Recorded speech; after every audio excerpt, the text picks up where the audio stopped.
Hi guys, my name is Abdurrahman Siddiqui, aka Pakistani Pepper.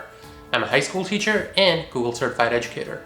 Today I'm going to be showing you how you can use Screencastify to engage in online learning with your students. Screencastify is a tool that allows you to record your screen, make annotations on the recording, and a bunch of other edits that actually allow you to share your lessons digitally with your students. It's great for distant learning, it's great for individual one-on-one feedback when you can't meet with a student, and it's great in times like these. Quick note, on my channel, there's a bunch of teacher tutorial videos and some lighthearted comedy skits. If that appeals to your interest, consider subscribing. Let's head on over to the Screencastify tutorial for teachers right now. Begin by going to screencastify.com. On the top right, you're going to see a button that says Add to Chrome. Go ahead and click on that, and when it prompts you to do so, add Screencastify to your Chrome browser.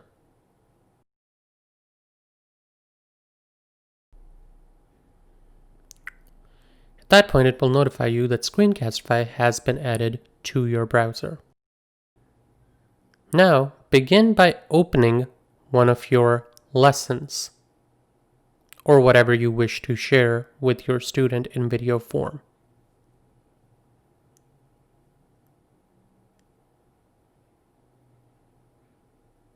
At that point, go to the top right and click the new Screencastify button you see. It will give you a bunch of options regarding what you want to share. You can share just your browser tab, your whole desktop, or just your microphone. When you click Enable Drawing Tools, it will ask you to permission that option. When you set up camera access, it will also ask you for permission for that setup. Go ahead and allow it. At that point, it will allow you to enable your microphone,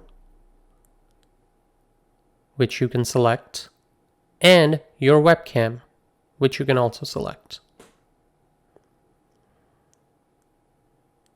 Pick the appropriate option and hit record. You want to make sure your drawing tools are enabled. At that point, you are officially in the recording. So now, my visual, my sound, and my screen is being recorded. At the bottom, as you can see, I have certain tools. And at the top, the blue makes clear that my screen is being shared. The first thing in my tools is the mouse button, which allows me to make edits to my mouse. I can make only my mouse stand out, I can make my mouse disappear when it is not being used, and I can give the option of highlighting my clicks in case I want students to see what I am clicking. I can also pause the recording right from my drawing tool, and I can click on the pen. This pen allows me to change the color and then draw on directly what is on my screen.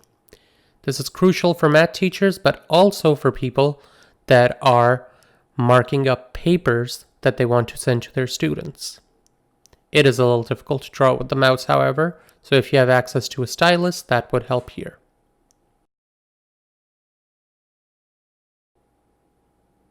As you can see, I am not a math teacher. At that point, I can change the color and make the necessary correction. And of course, I did not correct it, so I'm going to go to the tool next to the pen, which is the eraser, and start erasing my mistakes. If I find the erasing to be too cumbersome, I can press the button to erase the entire screen. And of course, I can disable the webcam if I need to.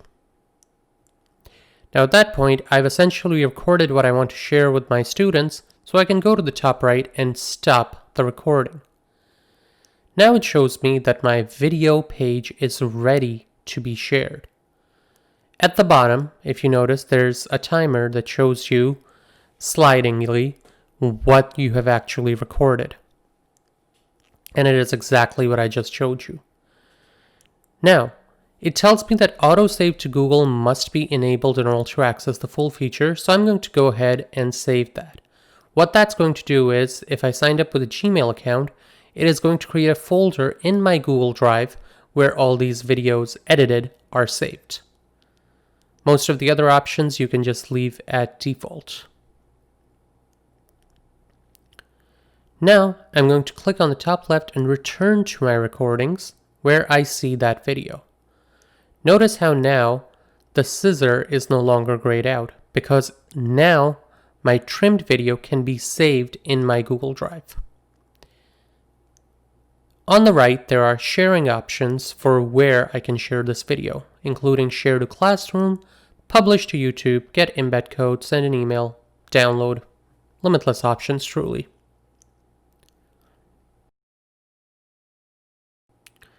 So let's say I want to trim the entire part where I wasn't really doing anything except showing the bottom features. So I'll go to that part and I'm going to hit the trim button. And at that point, I have trimmed the video so that only the part where I'm working on the program is available. There are also video details and an editor if you are on the paid version, but I only use the free version, so I don't really go over that. Now I can decide where I want to send this, and I want to share this to my Google Classroom.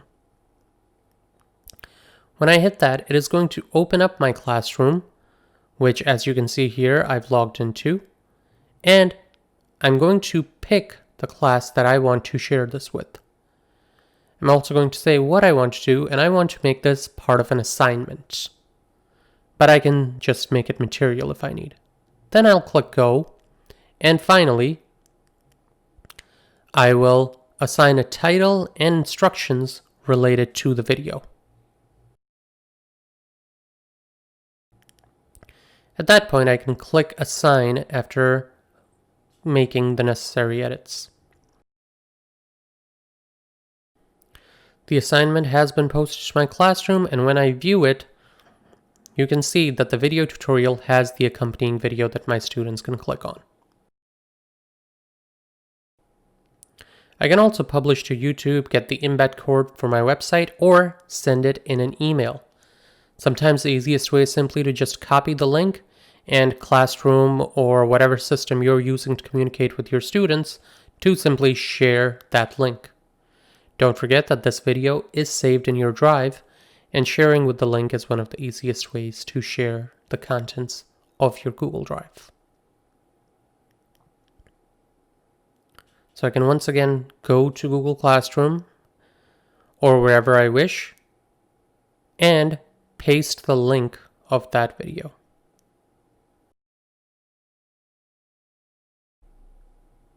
And that's it. When I'm done, I can always delete that video, but of course I want to make sure I keep it until my students are actually done with the assignment. So that's it. A pretty simple tool that can really make it easy for you to engage in online learning from home. I hope you found it helpful. If you have any questions, please do leave them in the comments below. And if that appeals to your interests, consider subscribing. If you also have any requests for further tools or anything else you would like me to go over, again, do leave in the comments below and I'll help to the best of my ability. This is Pakistani Pepper saying peace out, stay peppery, and don't forget, sometimes life's best lessons are in the stories we hear least. Have an awesome day, guys.